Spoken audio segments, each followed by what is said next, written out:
6:03, and we are going to call this meeting of the Clear Creek Community Service District Agricultural Committee to order. Dennis, would you mind leading us in the Pledge of Allegiance? I pledge allegiance to the flag of the United States of America and to the republic for which it stands, one nation, under God, indivisible, with liberty and justice for all.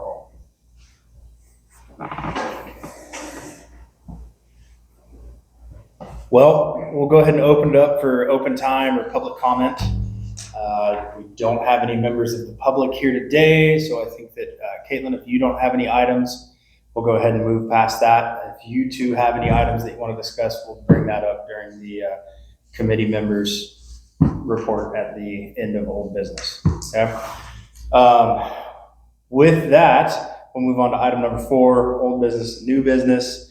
Today, we will be having a discussion on the cultivation practices, seeding types, methods, etc., for irrigated pasture and dry land pasture in the Happy Valley area. And I will be leading that. So I'm going to go ahead and take the podium. There is a printout of the slides that I've prepared for today. So I think everybody should have a copy of that.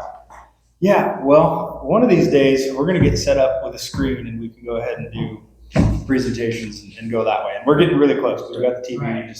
I wasn't comfortable enough to do that yet. So we've got slides, and I'll go ahead and start working through. Okay. So,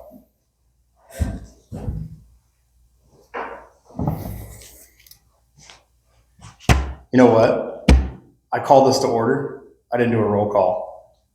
Right. So, okay. Should I walk it back and do a roll call, or roll call when Scott gets in? He's coming? He is coming. Okay, yeah, maybe we'll just... Okay, we'll just wait till Scott gets in. He might have some comment on that also. Okay. Wait for Scott. Yeah, so we'll go ahead and continue on with new business. And my name is Director Johnston. I'm going to be leading a discussion today on pasture grass production for the Happy Valley area. I am in no means a subject matter expert on this topic. I purely wanted to learn for my own purposes, and I look around Happy Valley and I see a lot of places that look like mine that could probably benefit from this. So I spent some time working with the UC Cooperative Extension and the rangeland manager for Shasta County and the retired rangeland manager for Shasta County and compiled this information. When we get to the end, I'm going to review. I didn't list them necessarily as sources, but they are resources for reference moving forward should you have any other questions. So with that, we'll go ahead and get started. Types of pasture. Irrigated pasture. This is pasture planted with the intention of irrigating. Typically requires between 3 and 5 acre feet of water annually. Though the seed should list irrigation requirements, and those requirements may vary based off of the condition of your land. Irrigated pastures provide feed throughout the course of the year and leave soils more susceptible to compaction, making rotational grazing that much more necessary. So the bottom line when we talk about grazing, rotational grazing is key, no matter if you have irrigated pasture or if you have dry land pasture, because one way or another, you're going to go ahead and degrade your soil, whether it's through compaction of wet soils when you're irrigating, or through compaction of dry soils if you overgraze and degrade your soil in that manner.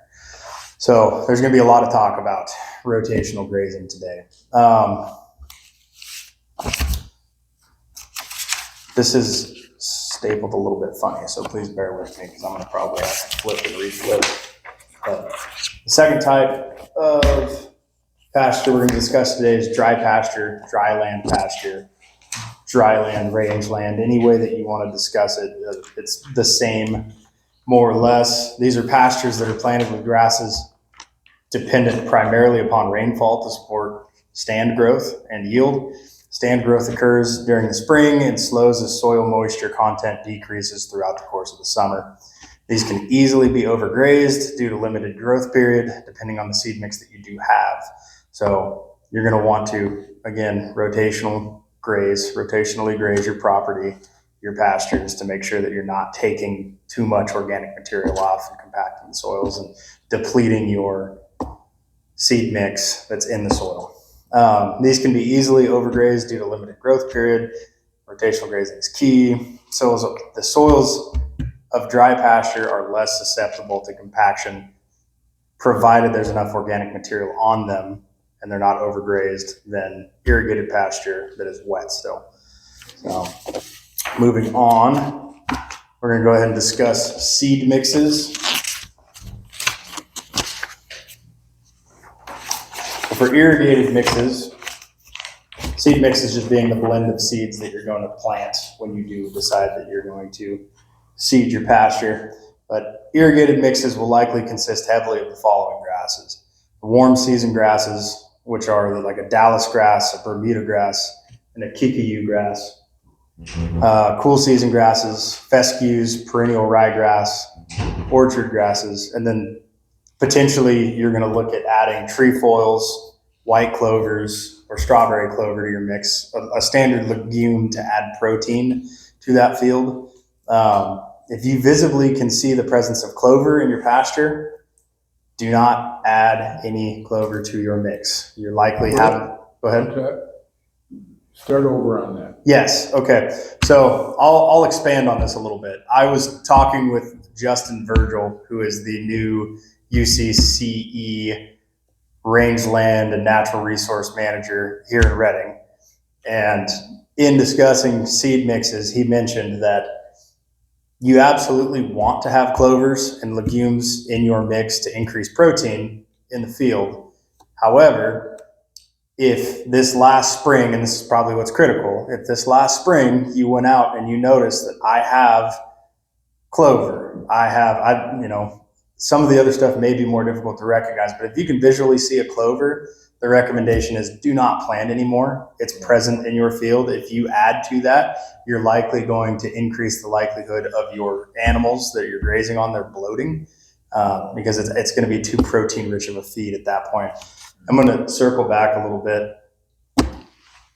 The primary focus of this discussion is pasture for the grazing of livestock. There are a variety of reasons that you might want to go back and reseed a field, reseed a pasture. They might not necessarily have anything to do with livestock. And that's an important thing to remember here.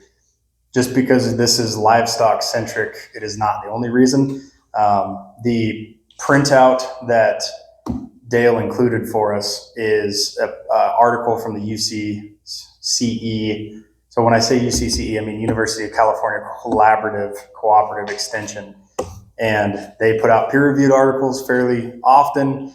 There's a great one called So You Want to Plant, and it goes through a variety of reasons that you might want to plant other than for livestock purposes. So you might want to restore native species. You might want to reduce erosion on your property. There's a variety of reasons, and for each of those reasons, there's a different seed mix that you might want to utilize. So if your purposes are inspired more by something like that, I'd recommend you review that article and the details that are included within. So there's probably good information for you. Dennis, did that cover your question or what you wanted me to run back through? Yeah, I do graze our parcel. I'm an ag customer, but we haven't fully utilized the property. But so I do graze. I've got some irrigated, a small amount, and then the rest I don't water. And so I just flip the cows back and forth.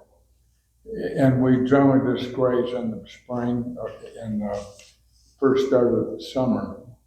And then when the temperature's hot and a lot of the grass is gone, then we just move them out. Mm-hmm. But as far as continuing watering the irrigated pasture, I don't think I got enough of the other to do a full rotation. Because once the dry is chewed off, Mm-hmm. And you can't put them back out there. you're done. And so You're done. So I can't, I can't bring them back because No, you can't. And that's where talking with Justin, or actually this was a conversation I had with Larry Ferrero, who is the outgoing cooperative extension range land manager for Shasta County. You almost have to have a long-term mindset with this to be able to rotate it, because how many acres do you have that you're switching everything through? I irrigate about a dozen acres. You irrigate a Well, dozen? I don't irrigate. Total acreage is about a dozen. I irrigate about 2.5. Okay.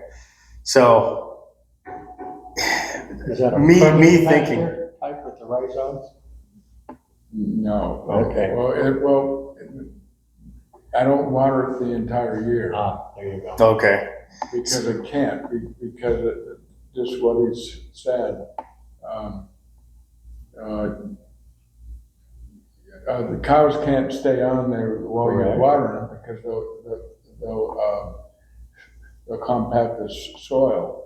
So you have to move them out from time to time. Right.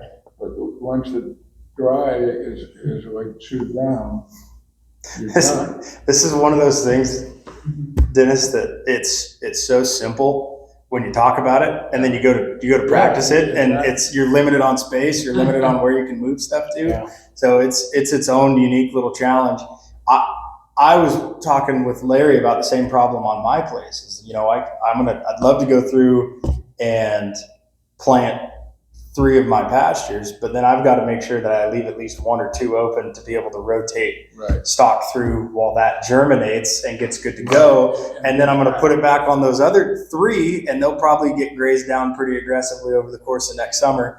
And it's going to be a 4 or 5 year cycle for me to get everything back to where it needs to be, which is really the danger of overgrazing in the first place. Is it takes so long to recover your soils and recover your organics. And so what I would say in your case that might be beneficial, and again, hard solutions, easy solutions to talk about, hard solutions to implement, is even if you took, T-post and you divided that 2.5 that you irrigate into 3 different little strips Small. and water each one independently and try and rotate behind as you finish watering in one, so I'm watering in the far right today, and I've got them in the far left right now. That leaves the middle drying, and then I can rotate my pipe to the far left, move the cows to the middle, and then. But it's a lot of work. It's a lot of work, and so that's really the problem you run up against is. Yeah. Well, we generally run about 5 cattle, and I should say 5 pairs. Sometimes we have young ones. So 5 pairs, and perhaps I could do 2. Right. And run them. That's the choice you have to make. And run them with the available the land. entire year. Right. That is where it is. You either have to rework your system on the infrastructure side or what you got on the input side, or you try and decide, okay, I need to irrigate 2.5 more acres than I already do. And then your 5 pairs works because you can break up your grazing on your dry land stuff for as long as you can and then move them, or try and bounce them back and forth and make your dry land last a little bit longer. I mean, the nutrition value is going to go away as it dries out, but there's still a roughage. You're probably having to supplement a little bit too, but if you can move them back and forth, you're going to buy some time on your dry land and bounce them back to the nutrient dense irrigated pasture. And if you have the ability to, but yes. You're going to have to be careful not to overgraze even the dry land because you're going to lose any seeding. Yes, and we're going to talk about that because this is kind of it's okay. You get into that's the one thing that's abundantly clear on the dry land is you get into a cycle of, okay, we're in it, we have to do this. It just might change the practices that you use to do it after you get things established. So, I'm going to go ahead and move on to dry land mixes, and then we'll keep rolling through this. I think the those of us that are here, I think, are going to enjoy this. We already seem to be, which is good. I wish there was a couple more folks here, but that's all right. Yeah. Dryland grass mixes. Dryland pasture mixes will consist heavily of the following grasses. I pulled this from one source and then edited it because the source that I originally pulled it from was from 2018. And then there was a 2022, 2021 study that was done locally by Larry Ferrero and Josh Daly out of Tehama County. They got together and did a research project on some dryland mixes and built a mix specifically for our area. And it has some different varietals in mind than the original article that I had seen. So it's going to include tall fescue of the following varieties. These are all new age varieties. The older varieties kind of have a reputation of being less palatable. They're great as far as density, but on the palate, the critters don't seem to like them as much. So you're going to be looking for a tall fescue of the Evergraze, Cajun 2, Martin's 2, Bar Optima, STF 43, or Bahrain is what I'm going to call that, varietals. An orchard grass, and then more than likely a brome, fescue, oat, or barley will round out the mix. These may also have legumes like clover, medics, vetches, and vetches to provide higher levels of protein. Yes. So same conversation, either mix, your dryland or your irrigated, is going to have some amount of legumes to increase protein. Cattle aren't going to need as many legumes as, say, horses would. So if you're looking primarily at doing horses, you might run a little bit heavier clover mix. But if you've got mostly cattle, you still want to have about 1 to 2 pounds per acre if you're starting fresh. If you already know you have clovers and these other legumes present in your field, don't worry about planting them. It's going to be too much. Unless, of course, you may be running into your star thistles, other nettles and things that Yes. the animals don't want. Because if you've overgrazed, you're going to run that problem. Yep. So you got to. One of them take over. One thing that I did not include in this, and it was an oversight, I realized it after the fact, is weed treatments. So I'll kind of insert that in planning, and we'll talk a little bit about that. But ideally, you're planting varietals that are going to compete at the same moisture content levels with star thistle and those invasives that you're going to be struggling with. My only issue with star thistle is it comes on later in the year. Yeah, absolutely. It's a dry season grower. It is. So you need a grass that's going to be a dry season grower in your mix to ideally outcompete that. So I don't know if I didn't actually include that directly in here, but I don't think that the printout that we have currently has it in there, but the articles that I have attached discuss some seeds that you can throw in that are going to go ahead and help you compete with those late season weeds.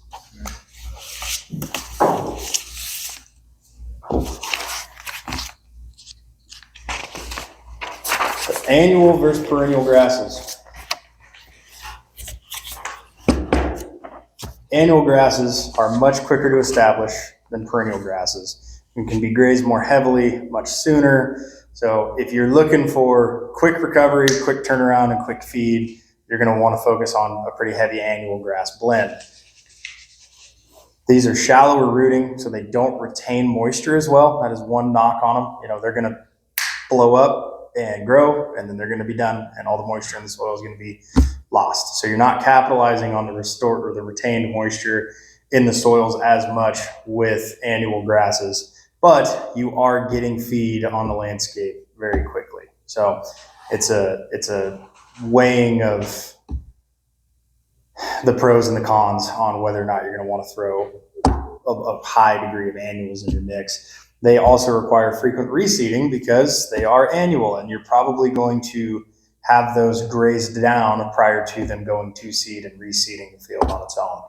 So that is going to add cost to planning and land prep. Yes. One thing I found in my experience is mine's mostly the dry land. Mm-hmm. Okay.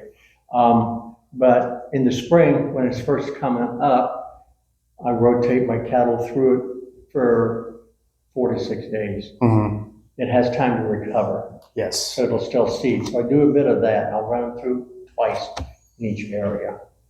Okay. It's still leaving myself time. Then if I have to, I supplement feed. Right. You have to buy some hay, whatever.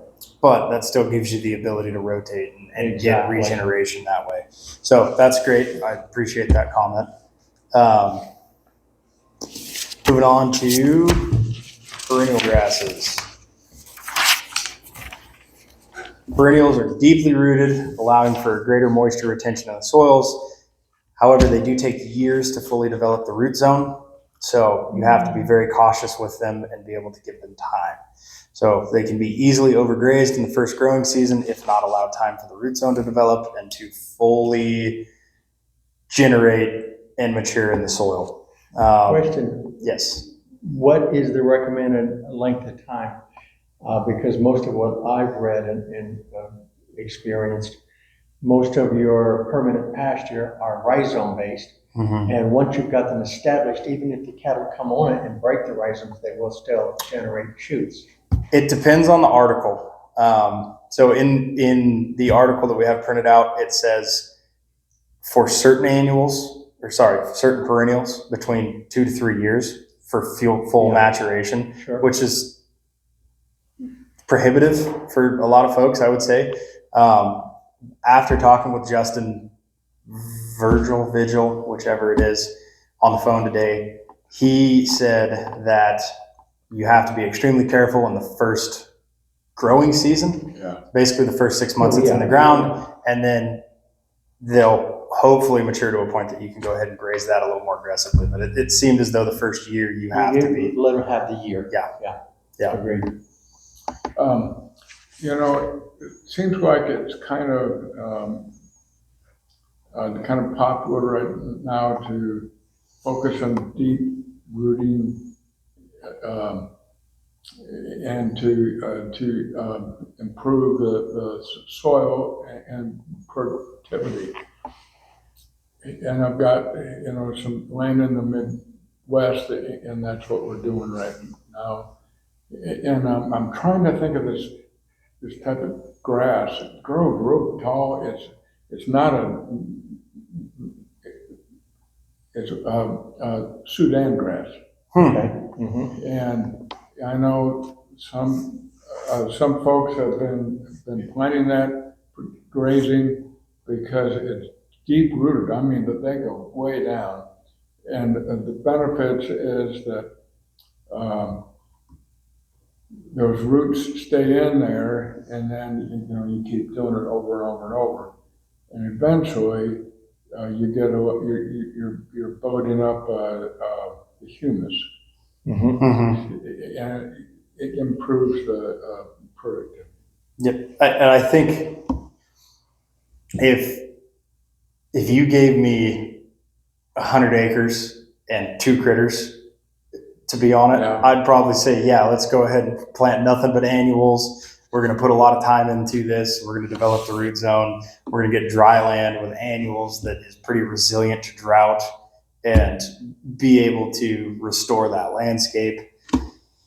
But you give me 5 acres and 2 critters, and I'm probably going to say, give me the annuals. Sorry, I meant perennials. I said annuals, but I meant perennials. But give me the annuals now because I need some feed for these guys, and I need to get some soil covered up and not exposed. But in a perfect world, I would absolutely say focus heavy on a perennial mix and get your soils fixed with a deep rooted grass. And man, I'd love that. I think that'd be great. I don't have the time or the patience or the ability to without just completely degrading the property. So, on the deep rooting ones, yes. when they die, or when you cut them, then the roots die, and they nurture the soil, but they leave these little tiny tunnels, hollow veins like in your body. They'll allow moisture and gases from down to come up, and moisture and oxygen to go down. And our soil over here is red, silty clay loam, the loam being very slight, but it drains remarkably well. But if you grow these, there's one thing that's called a radish. It's a light weird radish that goes down 3-4 feet. Gotta take the radish out and sell it or feed it to the animals, and then it dies and makes all this for next year. to get whatever crop you have in there working really good. Yeah, the rooting off of those things is Yeah. really good as well. Mhm. Does your presentation consider cover crops? Especially if you have some pretty poor soil? Yeah, no, I didn't include a cover crop conversation in any of this, but Okay. that's not a bad idea. I think the idea of this is that you try and get your grass, your pasture established to the point that you don't necessarily need a cover crop. So a cover crop would be the initial, hey, you know what, I'd really like to start some dryland pasture or irrigated pasture. I'm going to plant a cover crop in 2025. Let that go, till it under, and then in 2026, October of 2026, I'm going to go ahead. Or if I've made the mistake prep. of overgrazing for a couple of years. Right. And the quality's really dropped, then I want to step in and improve the soil. Yeah, and so that's a point that should have probably been included in this. It just was, I think, so far back of all of the resources that I looked at. It was the step before getting into everything that I dove into, and it mainly, you know, everybody's excited. Let's go plant. Let's go prep. A lot of times the cover crops are more used in an orchard situation. Right. Or a rotational growing situation where you're, What's a cover crop? Yeah, cover crops. It's sort of a winter crop Okay. to put nitrogen back into the soil, put organics back in, because you can grow it and then just disc it in. We don't have erosion here per se, we don't have streams going through, but there's wind erosion. The cover crops and orchards just keep it down. And an excellent cover crop is clover, if you're not gonna have animals in there. You know, I didn't know they were that high in protein. Yeah, they Because I know alfalfa hay is not good, it's a straight diet for an animal. But you can also do strawberries. I think that's how we got the strawberry festival. In the late 1800s, early 1900s, one of the cover crops in the olive orchards was probably strawberries. But clover and strawberries like to go where they're gonna go. So if you start them in your orchard, you're gonna go around the edges every so often because they want to creep out other places too. Yeah, aren't they, they're invasive, right? They can't, once you plant them, they There are some go. that do run the tendrils out. Yeah, out they go. But another real good choice would be vetches. Yes, Yeah, we talked about Yeah, that. vetch.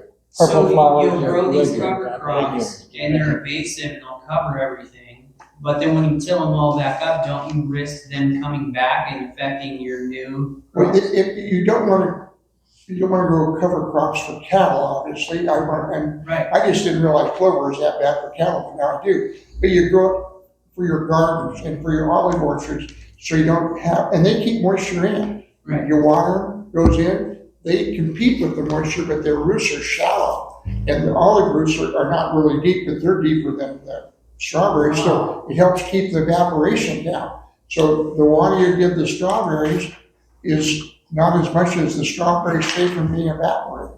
So it's really a water conservation. And it looks sharp too, but you have to take a little edge around so often, because they don't want to go to your house. Yeah.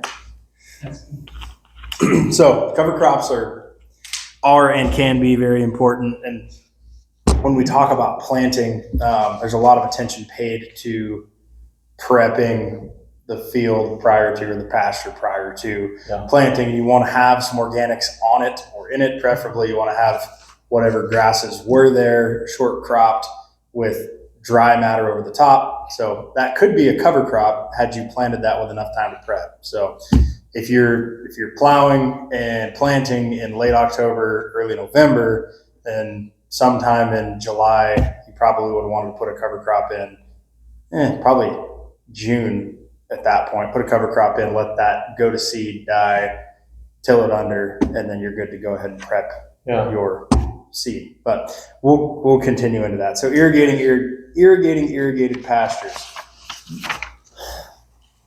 This is probably one of the, I'm going to say, weaker points in here. I did not have the ability to get the resources I needed quick enough to put that together totally appropriately, but the general ideas will be discussed. So irrigation requirements. Typical pasture crop in the Reading area will require between 3 to 5 acre feet of water per irrigated acre.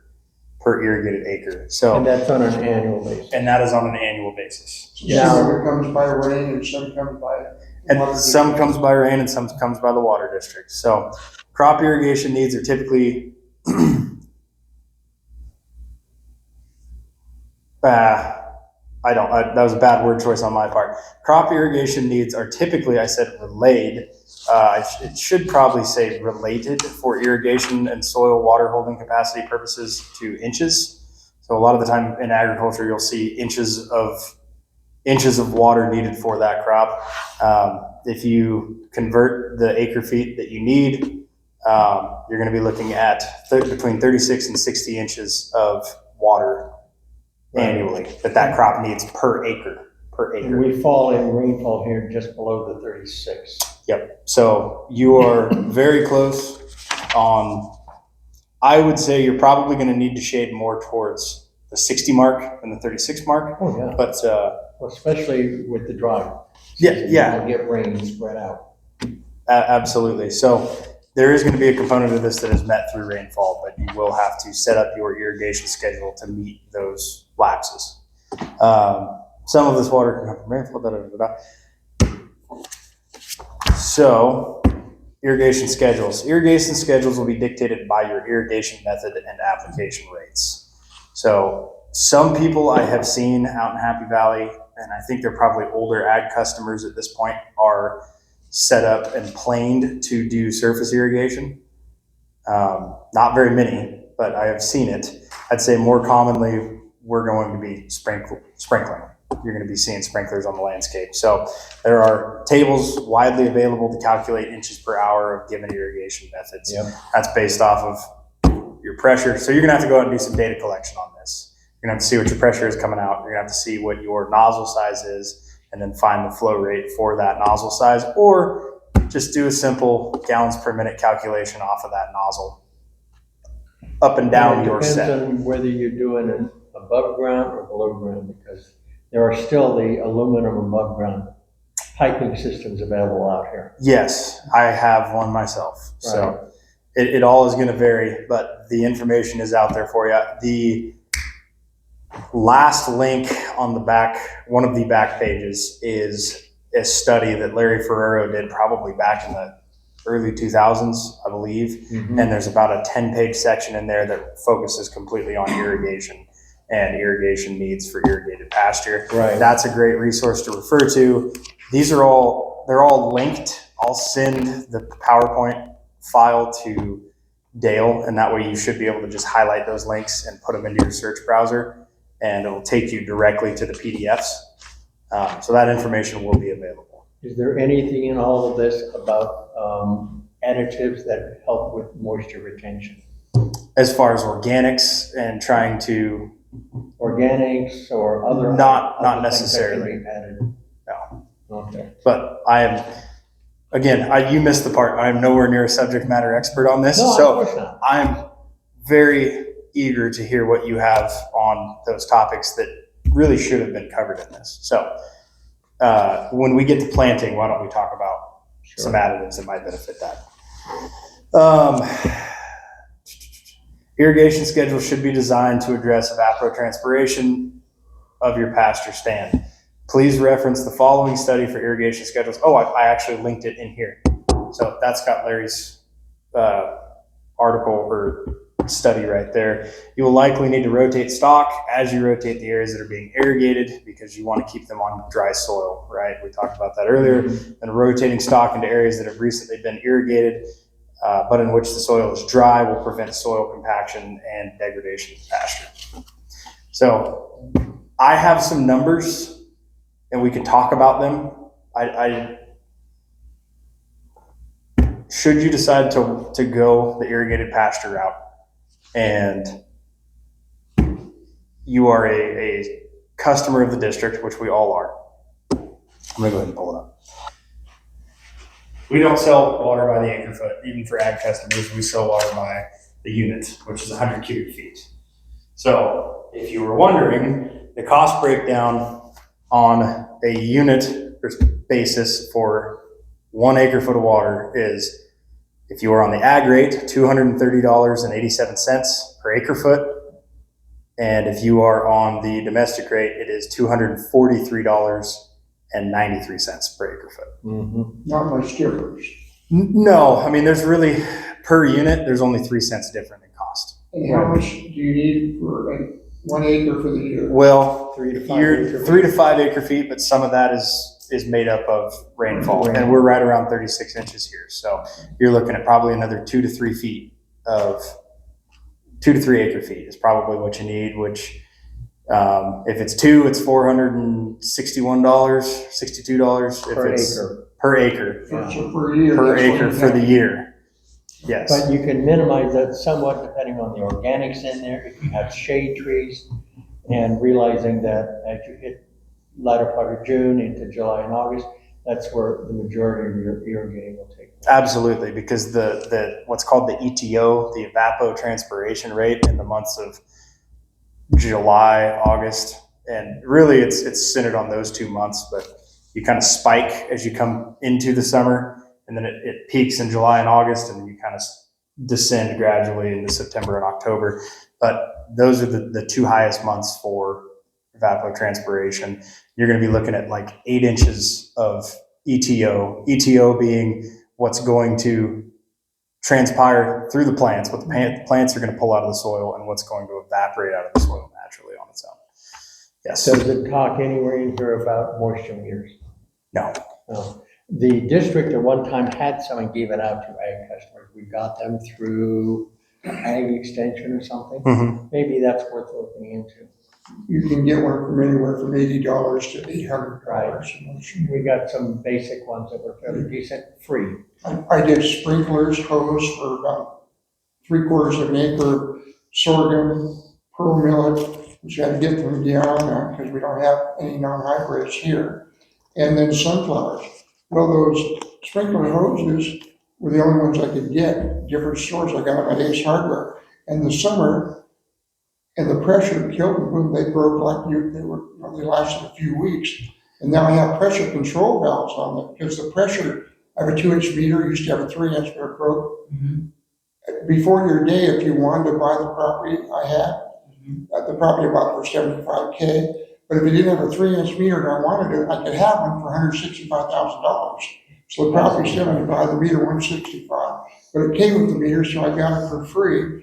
But it wasn't functional, and the district said, "Can we give you a 2 because that's only $700 to us, and the other one's $27." Being the nice guy I am, I took the 2. But the pressure in 2 lets me have firefighting equipment as well as irrigation equipment because it puts a lot of pressure out. So. Yes, it does. It's a beautiful thing, and also something you have to be very cautious about out here. It's just the sheer water pressure we've got. But don't buy sprinkler hoses. that's something I'm Recommendation looking for you, into. Robert, would be to go to J.W. Wood Well, you know what I got? or Amigos. I got these Irrigation Husky supply. 360 or 160 or 80, you can adjust them. Yeah. And they put out 50 feet in front or 50 feet back. Mhm. And I put those out and they do a wonderful job. Yeah. And you can use 3 to do one whole side and Are 3 you for the other side. elevating? You can do that to protect the Yes, and you home, can doesn't raise them up protect to a certain the height. district. Good. So, and they're Put like a 40 pressure bucks reducing each valve. now. Oh. They'll And last I'm several looking years, into it. if not longer. We Right. replace it. So the other aspect of the PRV is irrigation pressure is the time of day you irrigate. Yeah. This is Right. like Absolutely. pressure reducing. Better in the evening, so that it Yeah. soaks in and doesn't evaporate. Absolutely. For your pastures, the evening, but your lawns, the morning. You don't have, there's right down the street, 300 yards, there's an old huge pond that's been drained. My friend who was raised out here used to fish, and it's a huge pond, someone knocked in our wall and it's gone. Because Yeah, this that's was the way all it needs to disirrigated until the 60s. Mhm. Then got the pipes, and Yep. there's cattle out there now. Not many, had 3 or 4, but in the middle of summer, normally, if you're a cattle person, you load them up in the truck and take them to Oregon. But you can raise them here if you have a creek frontage, and I don't know what they're doing over there in that big dry line, but there's several head. Well, I think that piece you're talking about, it still holds water pretty well. So Is there some water at the edge or something? yeah, it seems like on the front end here, you can see Natural where they've got a spring, couple maybe. feet here and there throughout the course of the winter. So it holds water pretty well in there on this front end. And it depends on how many they run in there, if they're going to deplete that or You don't not. see a lot of cattle in Happy Valley, but there's a lot of rangeland that with a D8 or D9, you could tear out the manzanita, which you may need a permit for. But then you can have a lot of grazing land there, along half out over the road heading into town. Mhm. Well, that across from not TDS, but that shop that's next door to TDS, there's a cattle load and chute. Yeah, There's a pretty big ranch right there that gets grazed every spring. But again, down here, you graze that pretty quick with 100 head of cattle, and then they're off. Like you said, they're going to Oregon. You're talking that 3,000 plus acre property. Yes, I believe so. Right there on Olinda, heading back towards And Anderson. they run cattle there seasonally. Yes. The owners are agent, real estate agent out of Arizona. and they have this And huge, he brings them in for the springtime. huge pipe that looks like it conceals a huge water pump down the ground. I'm sure it does. I don't know how they run it. They have their own wells. All right. So we're gonna talk about buying seed. We all good there? So vendors locally. This is not in order of what I would recommend you do. This is simply just what I have found through some limited phone calls and conversations with people that are in the know. Locally, the Grange Co-op that just opened, they have a irrigated and dry land seed mix available.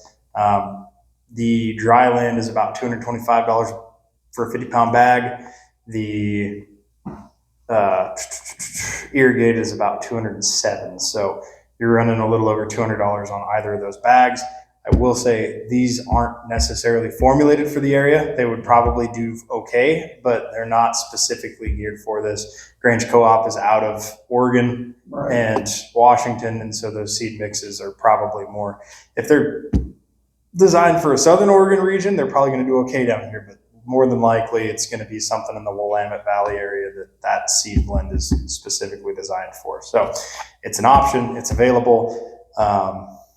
Additionally, called Anderson Farm and Yard, they have a very general seed mix. I wouldn't recommend these guys for this specifically, but they are great in general. I like those guys a lot. That's not a condemnation on Which ones?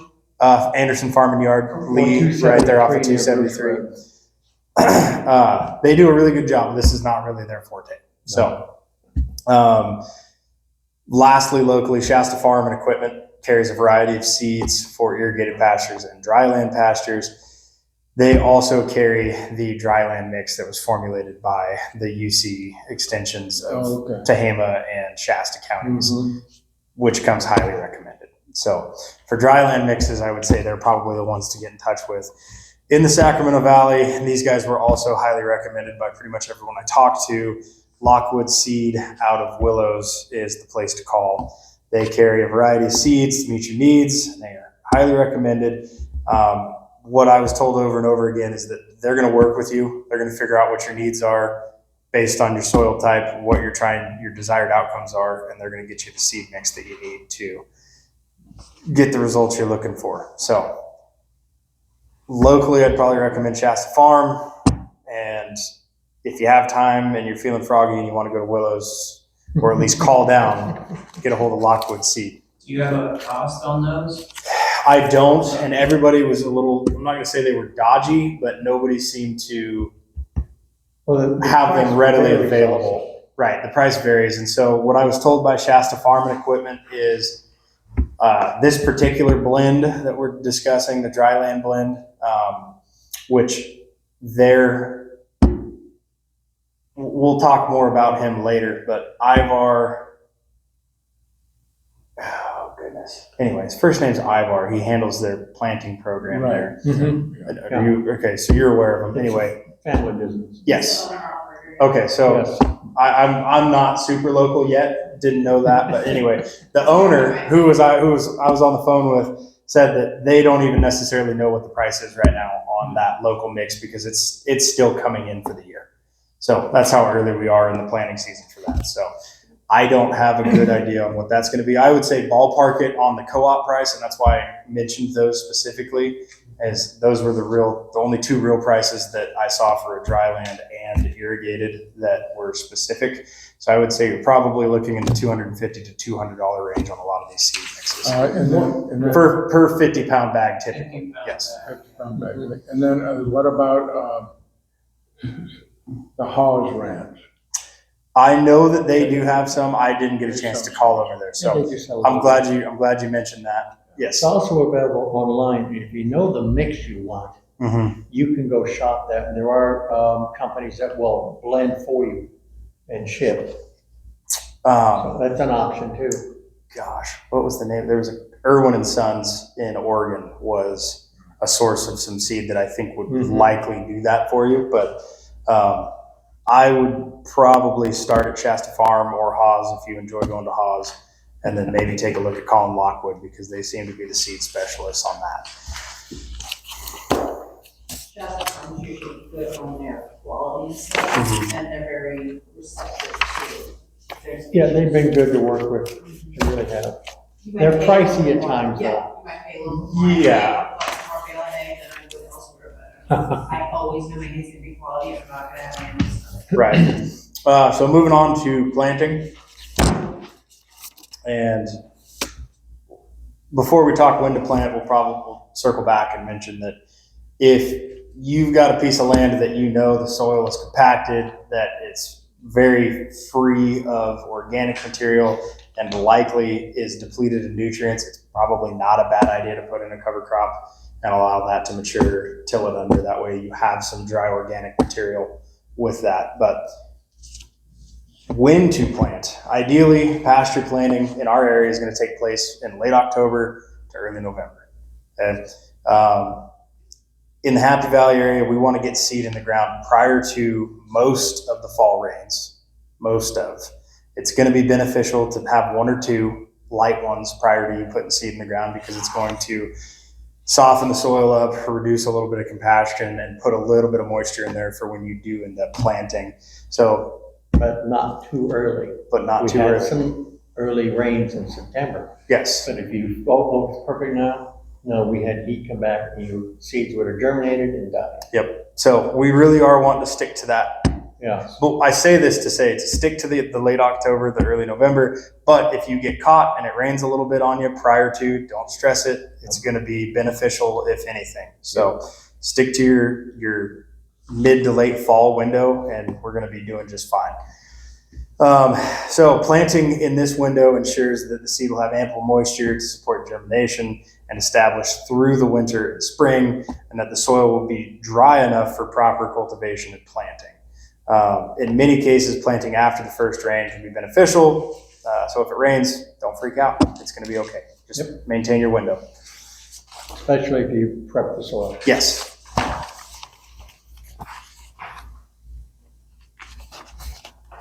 So pasture prep.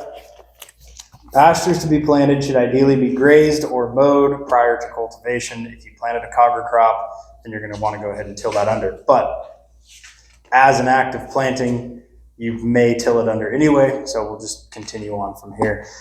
If you had animals on that for a period, let them graze it down. Don't let them overgraze it. You probably want to have about an inch of material left across on average, I would say here. Enough that when you do till it under, it's going to give you a nice dry organics layer on top that can be worked into the soil. So this should leave some dry dead matter to serve as mulch and ground cover to aid in seed germination and establishment.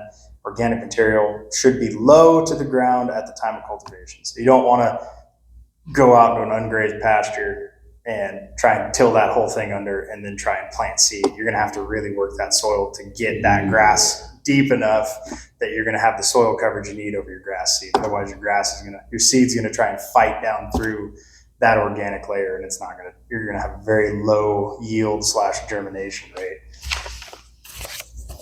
So cultivation methods. From what I've seen, there's basically two ways to do this, and one of them I would say is probably much more DIY friendly than the other. So you can either disc and broadcast seed, or you can go the no-till drill route. And there's pros and cons to each. We'll go ahead and discuss those now. Wrong way. Got me again.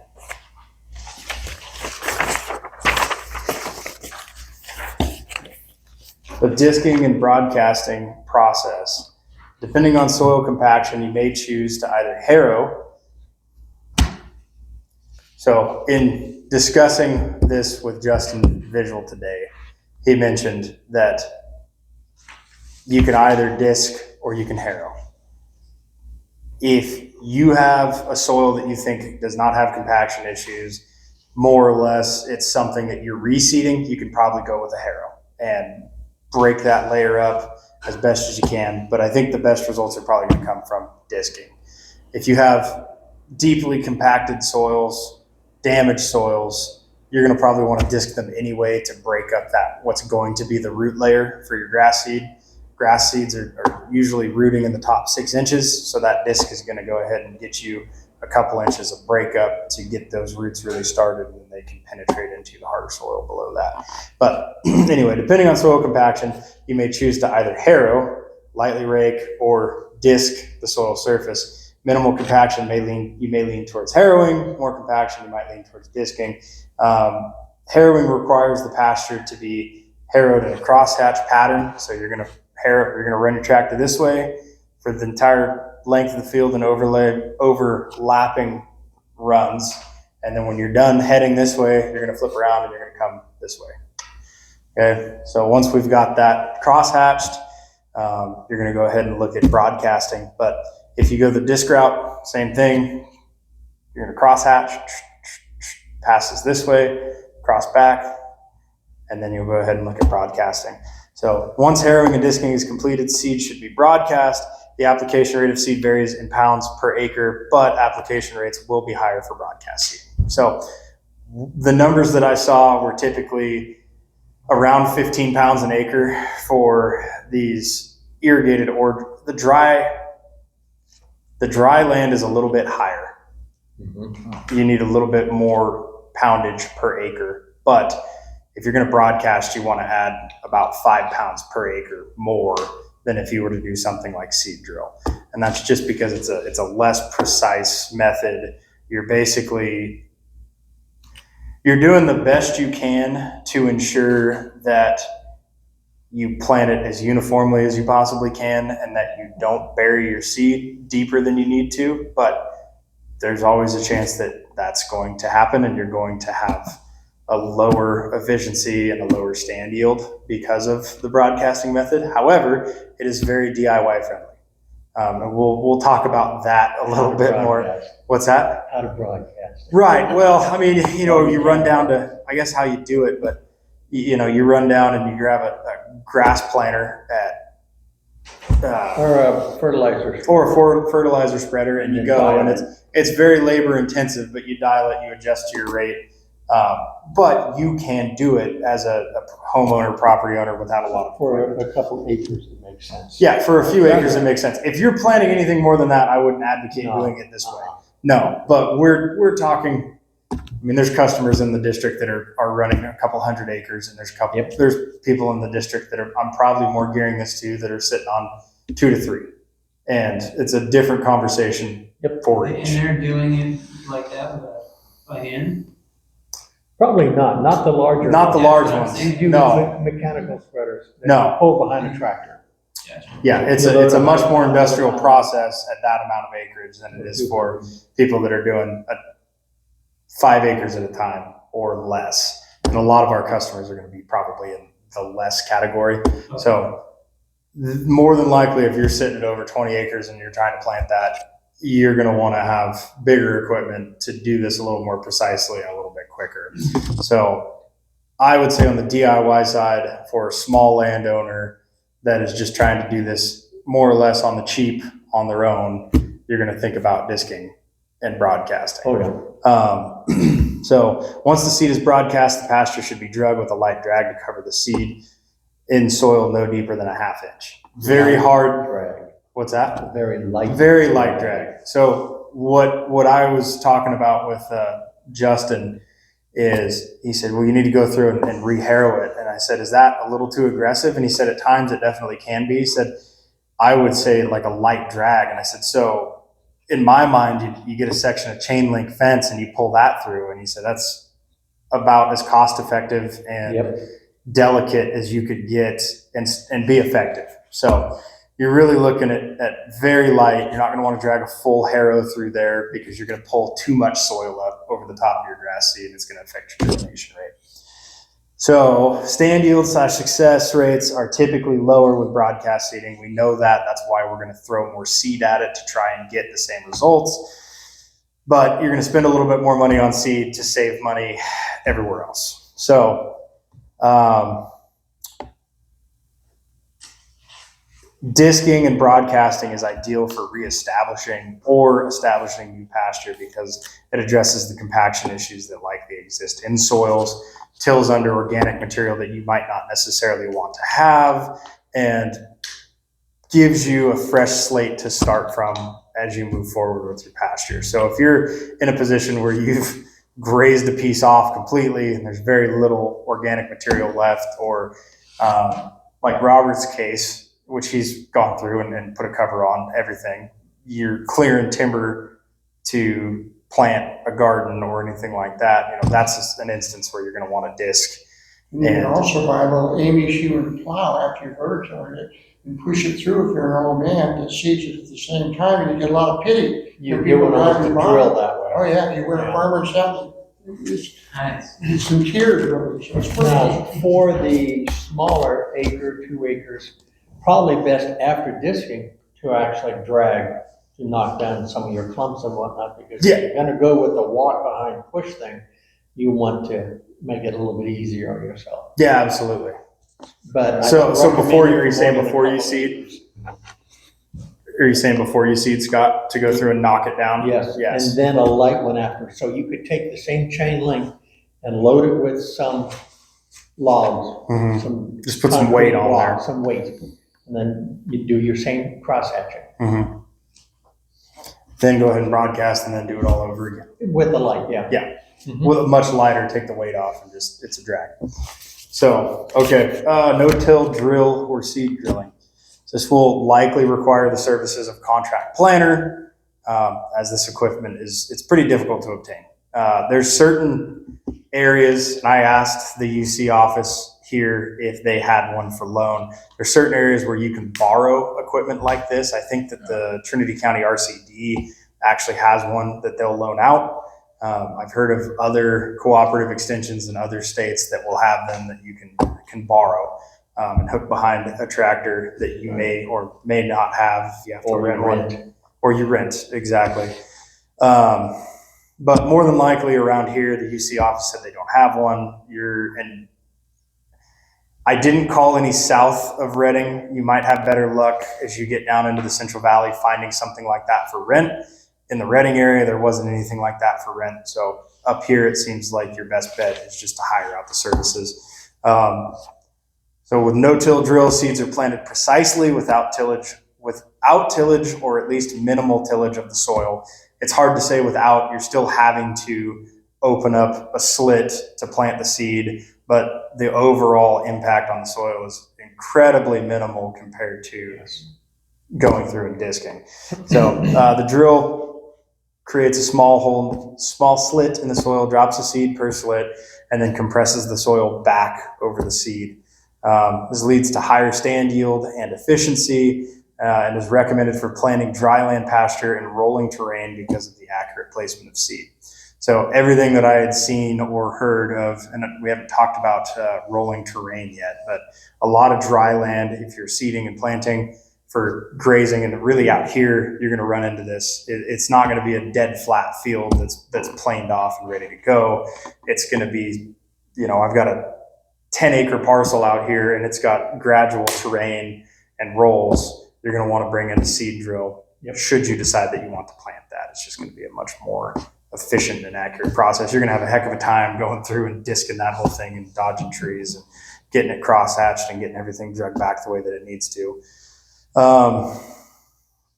But obviously, for restoring native lands, drilling would be a more efficient way too. Yes, and so you really don't want to turn all the soils over. You don't. So it's also recommended, and just like Scott said, it's recommended for reseeding established pastures or native grasslands or anything like that because of the minimal impact to the soil and to the other organics in the field.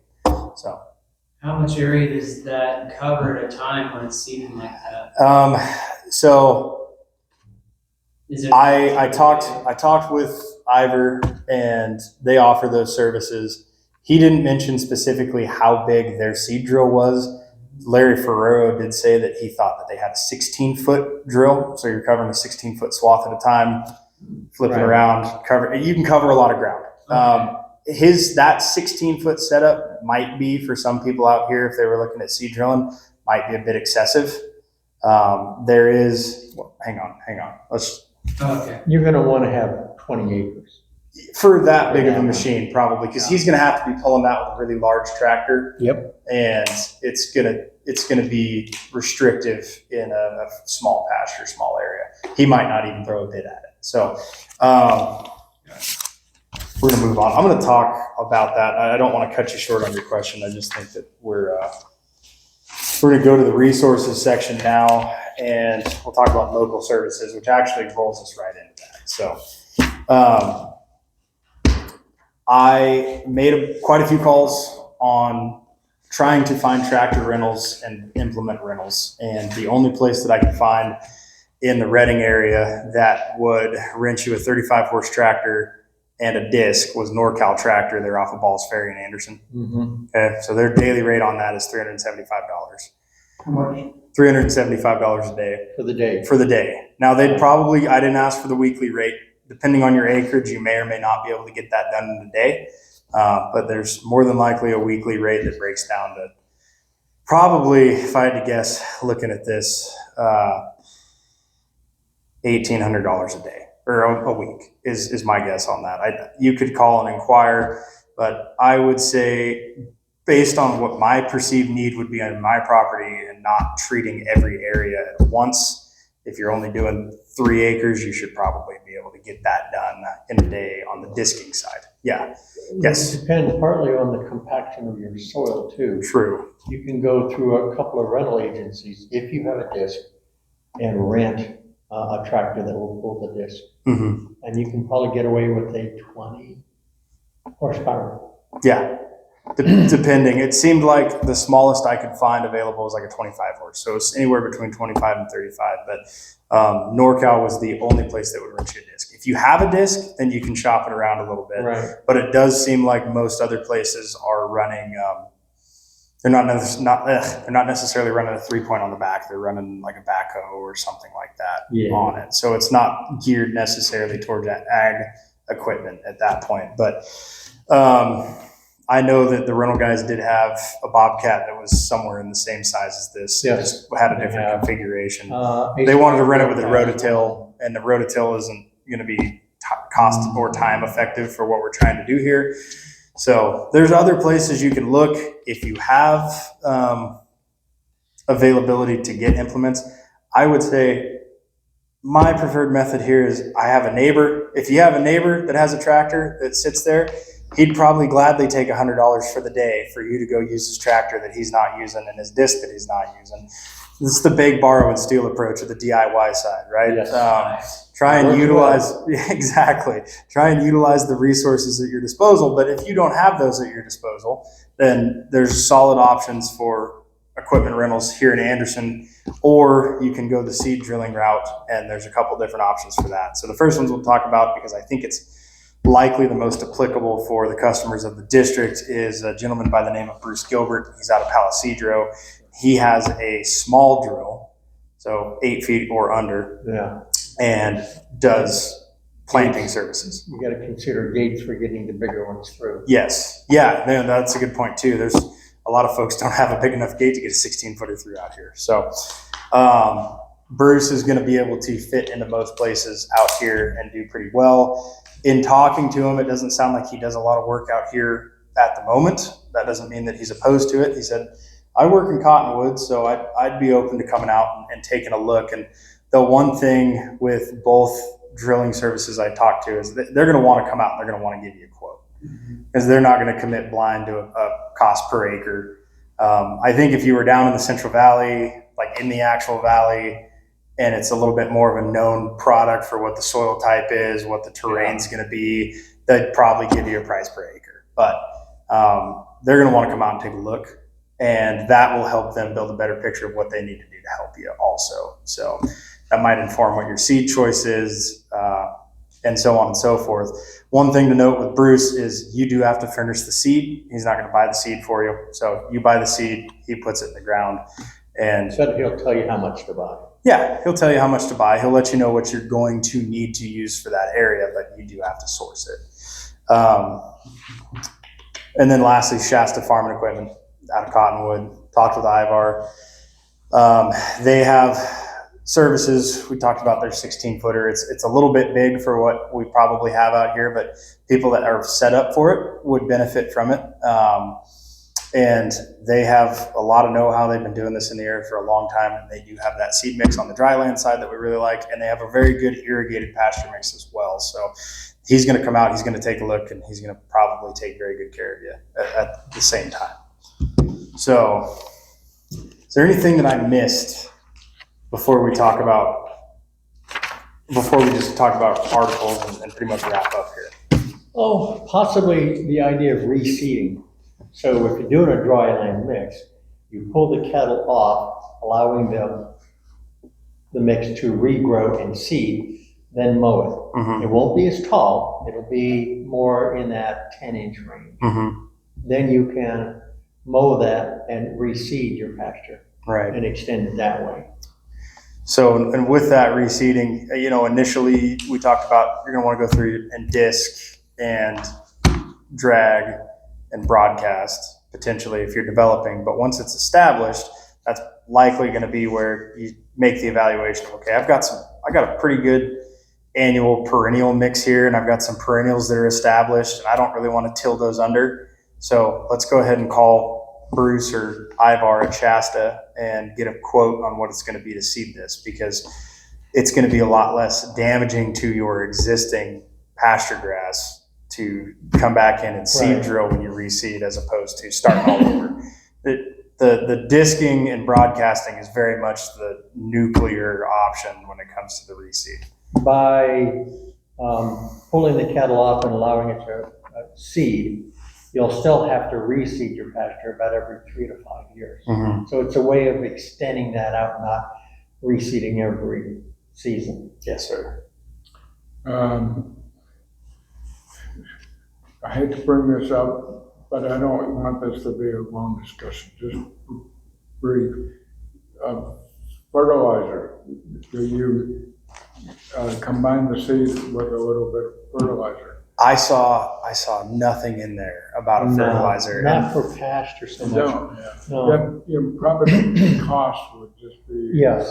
prohibitive. There would be some additives you could do depending on the soil type, gypsums, other things that can be thrown in. But no, your better bet would be a cover crop. Yeah, I did not see in any of the articles that I read or the discussions that I had anything about specifically fertilizing. What we didn't talk about, weed abatement. And I said I was going to circle back and talk about that in preparation and planting. So ideally, and if you haven't done this yet, you're kind of behind the 8 ball and there's not going to be much that can be done. But ideally, the spring before you want to, spring/summer before you want to disc and reseed, you're going to want to go through and spray herbicide for all of your invasives, all of your non-grass weeds, and try and knock those flat going into the growing season so that they can't contribute to the seed bank. And then, and then you're going to want to, the way that Justin said it was, you're going to want to hit them initially, try and knock them flat. If you still have weeds present, harrow, spray again, deplete the seed bank further because you're probably getting something that's coming back up later in the season, and then disc that all under. And then you just have to be very vigilant on that first year when the moisture level depletes on the dry land side, and when your weeds are going to want to, because they're successional, right? So as the moisture level drops, they hit their prime and they start coming up. You just have to keep an eye on them. You're either going to have to physically remove them, graze them, which good luck with that. And there's not a lot of stuff that will just focus on eating that, or spray. And what's that? And spray will work pretty good. From my own experience, I've had some different thistles, and they come up and I map them out and strap on my backpack sprayer put up my mix. But I also bought a towable sprayer, so I can mix up to 25 gallons at a time. Yeah, and you can really helped get a some lot. treatment And then you area. set out a few flags to keep your pattern. Mhm. But your star thistle seeds, they can stay in the ground up to 5 years. Yeah, it's They're once you have star thistle, it is a battle. I've tried to go through on pieces of my property this year because I had some blow in from another parcel, and I'm trying to just hand pull everything that I see. It's brutal. My wife gets so annoyed at me because we'll be doing something, and all of a sudden I'm off on a side quest pulling star thistle somewhere. But Backpack spray. I do, and I have, and it does make a difference. And I've seen a lot less on my place, but Right. like you said, they're in the young soil. before any seed head even begins to show. Star thistle is the devil's plant, but you can kill it easily with agricultural vinegar, which is 20% acidity or greater. That's true. And I load it and go around and shoot them at 7 or 8 o'clock in the morning, and by night, they're obviously dead. Huh? And then you catch them Yeah, young. they're just, They never they're just no chance over. of seeding. And occasionally I go back the next day and go, okay, and give them a little more squirt. A little squirt bottle, and There again, though, hit them, they're gone. if you've got big They patches. just can't take the backpack acidity. sprayer. And then, of course, then the soil. I uses I that went after through a and while. treated that way Doesn't this remain the past soil. year, and it does knock it flat. It makes What a do they difference. look like? The stuff, it's just vinegar is what it is. It's acetic, well, it's agricultural. You can use regular vinegar. You can, but it's only 5%, and this stuff Right. is 30 that you buy. And if you take one part of the 5% and 2 parts of the 30, you get 22 and a half. Anything 20 and above does the job. But you just spray it and it just dies.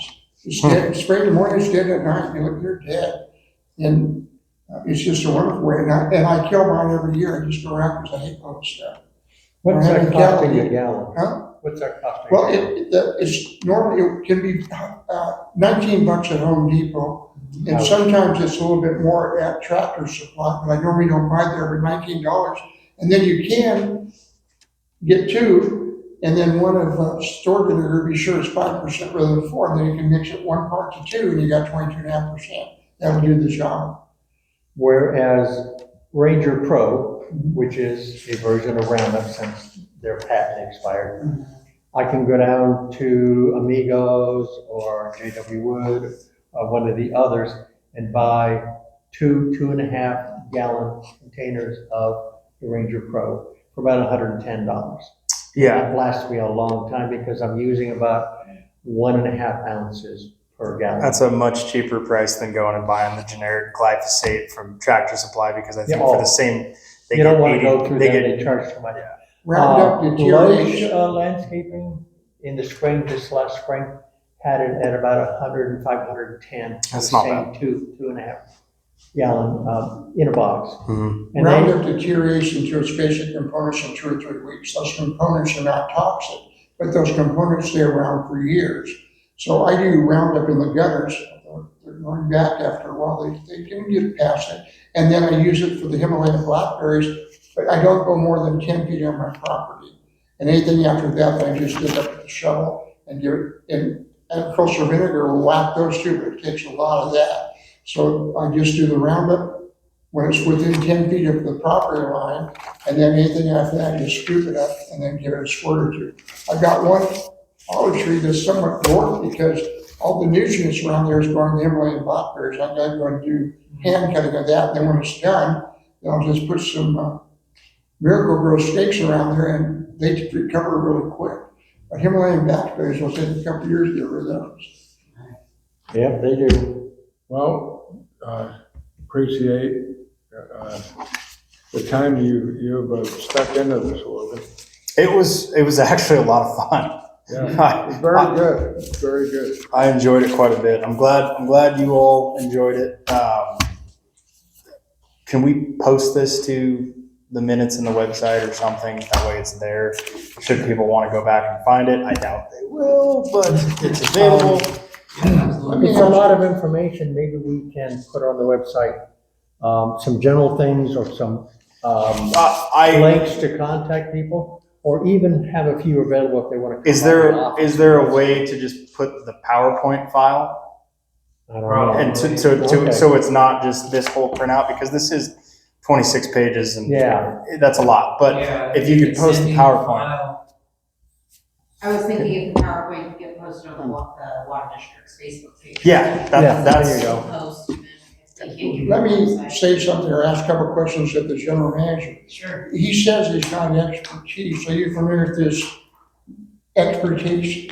He holds a bachelor of arts of science in forestry and a master's degree in teaching forestry. Are you aware of that? I know that, I spoke to him a little bit, Okay, he's a retired forester. He's worked like a Hebrew slave to get, I mean, it's ridiculous what he's done. To get an olive association, and it's informal right now. I'm still a state licensed forester. Yeah. In fact, this afternoon I was out on one of my Yeah, jobs. that's great. He has a side gig, but he's dedicated to this olive association. And Yep, the whole thing of the agriculture is to return this to what it once was in the late 1800s, early 1900s. It's an agricultural area. We have far more olive trees than we do now. Dennis, how many acres are in olives do you think now?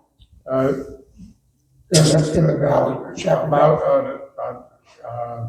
Roughly like about 600 acres. Yeah, wow. and there might have been twice that in the 20s or in the late 1800s.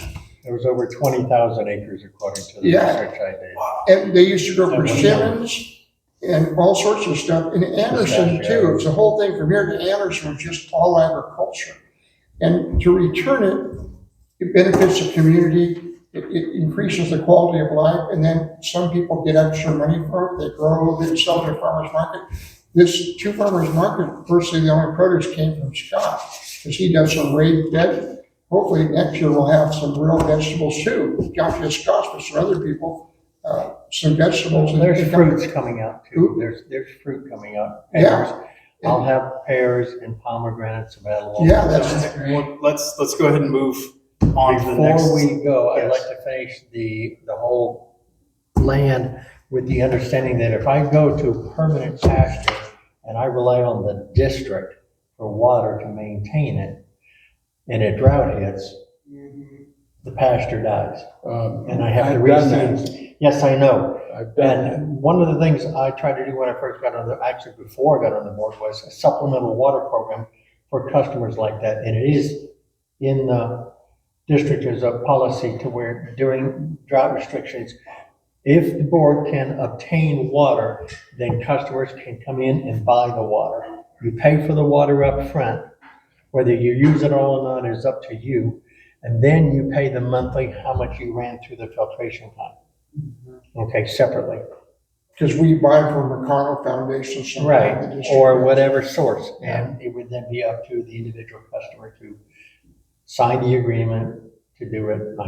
It's in there somewhere, the whole program with the application, the work that I generated. So it's available.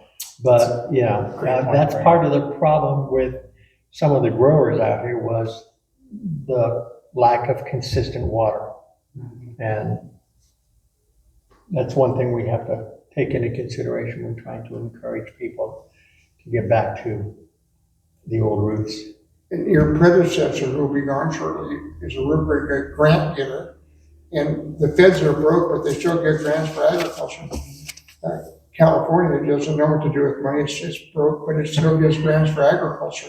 So we're hoping to get some sort of grant to do X with the olives, and then maybe the vegetables and nuts, if we can sweet talk Dennis, can tag on there somehow.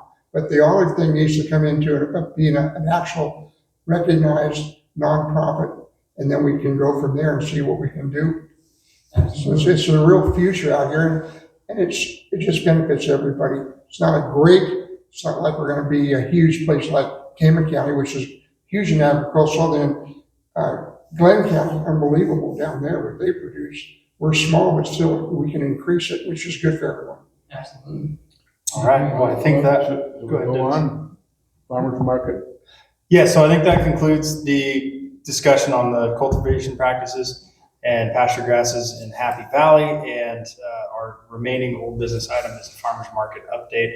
Scott, would you be interested in giving that? If you want me to. I would love you to. Okay, so we have 3 left on the year. this coming Saturday, and then the 11th and the 25th of October. And those will be the last 3 of the year. We're still trying to encourage new vendors.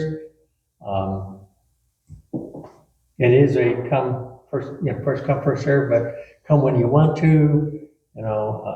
We've had some who have come and then gone off on vacation, or when Tractor Supply or someone else, Palisadro, ran a farmer's market big deal. They're gone for the weekend, but most of them have found it's not cost effective and whatnot. There is some talk by some of the vendors wanting to relocate the farmer's market next year.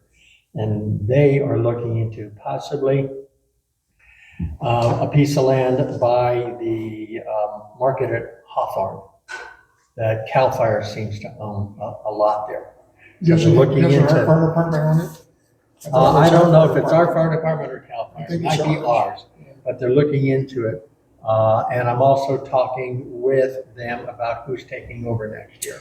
Okay, so that was going to be my follow-up question is, should we try and get on paper a meeting in November as a summation of the farmer's market season? No, I think what we should probably do is just do what we did this last year, was have a March meeting. Okay. Organizational, I will keep in touch with a couple other people. I would definitely recommend changing the day. Because we just compete with Reading. Lots of our Happy Valley growers don't go to our farmers market, they go to Reading to sell their produce. Okay. And so I strongly think we need to change the day. In other words, instead of a Saturday, it might be a Wednesday, or instead of a Saturday, something like that. And that can work. The potential problem with that is you would want to do an evening one, possibly. Yeah.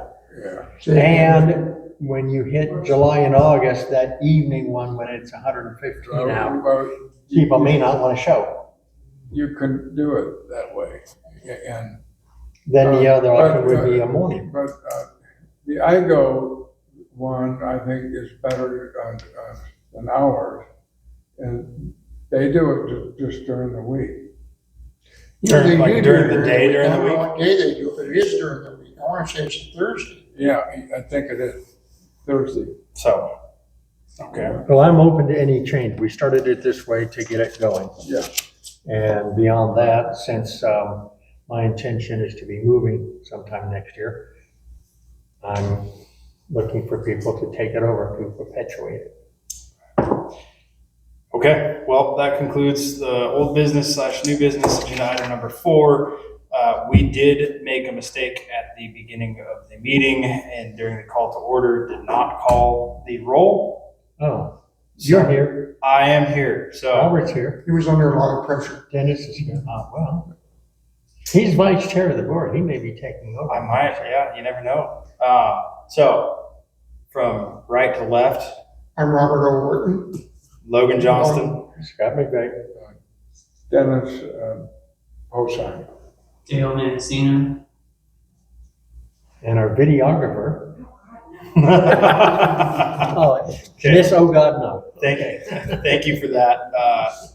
Do any of the committee members have any other items that they would be interested in discussing? No, it's just, Yes, I do. go ahead. The olives. Yes. What olives? Yeah, what else? There's going to be a kind of an olive association meeting. It's actually just the growers, and that's on October 7th. Is it the 7th or the 4th? 7th. The 7th. Okay, got my calendar. Is the 4th. Here. All right. Dennis, people that aren't olive growers can show up, can't they? Yeah. Okay. But you can't talk. No, At 6 o'clock. I got 32 trees. And I guess that's not that's not part of the Ag Committee. No, it's not. I think we different. kind of It's a separated public them. meeting. Yes. So that will just be just a little private meeting. But All of the growers use water, they use a lot of water. And so I think it's good for you to meet them, if you've got something to say. Sure. Good. This is kind of a bad year starting out because the crop is so small that lots of the growers are going to stop watering. Already have. Yeah, they stop watering. And so that's going to be, yeah, part of that's already been done. But at the balance of the year, they're not going to be watering. And, Well, it's harvest time now anyway. I've already harvested what I could out of my trees. yeah, so possibly that's already been done and over with. Unless they're doing a great Hopefully, this coming year will be a good crop and they'll be using lots of water. Dennis, your goal is to form some sort of official nonprofit or profit, either one, association, right? And so that's something that anyone can support out here, and I support that. Yeah. Even if they're too aloof to let our civil vegetable peoples in there, it's good to have the Olive Growers Association. And I'd like to see that come to existence. But we need people to step up. And that's, sometimes that can be a problem in small communities. I understand. Just one more question. Yes. Going into the, potential of maybe a pop-up market for farmers market close to the holiday season coming into Christmas. A lot of the vendors do craft, so to speak, gift items. Would that be something that maybe like asking on the next farmers market, the vendors, if they'd be interested in doing something? I can do that Saturday. Mid-December, maybe? There have been some who've been interested in doing that. We'd have to have an indoor location. Would the district be willing to facilitate? I don't know. Is there reliability to the district? We'd have to open it up on an evening, maybe. Maybe like a Thursday or The Friday location evening? here would be harder for people to find, though. We're kind of tucked back. So, and we talked about farmers market in the lot right next to it that the district owns, but we're too far away. It ended up being a very small micro. Or if the community center might be willing to do an evening donation of just a couple hours. We'd have to check. Steve Westerby or Harry, maybe. Yeah, it doesn't, there's a good potential it would need an indoor space. But you could try and take a look at that long-term forecast, and it might be kind of nice if you did it outdoors. Right. You get some chill, you get seasonal, Sell hot chocolate. sell hot chocolate and actually capitalize on the weather a little bit. But no, more than likely, you're right, Caitlin. It probably just be an indoor space. Possibly you could talk and get the community center Yeah, for something like that. either the community center, even like Tap House is constantly doing car shows and different events out there. They might be willing to put up a couple of pop-up tents, and the last time they did a vendor event, they had the vendor tables under the awning against the building, Yeah, and then they had the. That's possible. That's And a then very they good did point. hot I can- dogs and stuff out on the street. that could work. Cocoa and cider. Right. So that might be an option to do there as a protected, As far as contacting the community center, Director Fickers' husband is on that board, so we can contact John. But just It's a thinking, possibility. Holiday's gonna come up soon, and the farmer's market's gonna be ending, a lot of those vendors, even with the bread situation, who's to say somebody doesn't wanna bring in, Nellie's, loaves of bread for. Oh, she their might. holiday family. And Randy with his honey Mhm. and the craft Crafts. ladies And the doing jam the, jelly guy. yes. It's very There's possible. real potential People there. love homemade gifts too, it's more thoughtful getting. One of the benefits of being real, an official association, is insurance. You can't get insurance for a bunch of people that are doing volunteer work. It doesn't exist. I buy a policy from time to time when I'm insurance. This time they didn't make me do much work, bless their hearts. But the same company that'll give insurance to me for one thing won't insure the group. If it was official, when I pay 5 times, that gives everybody covered for the whole year, not one day, one person. So that, if the other growers would do their own thing if they get theirs.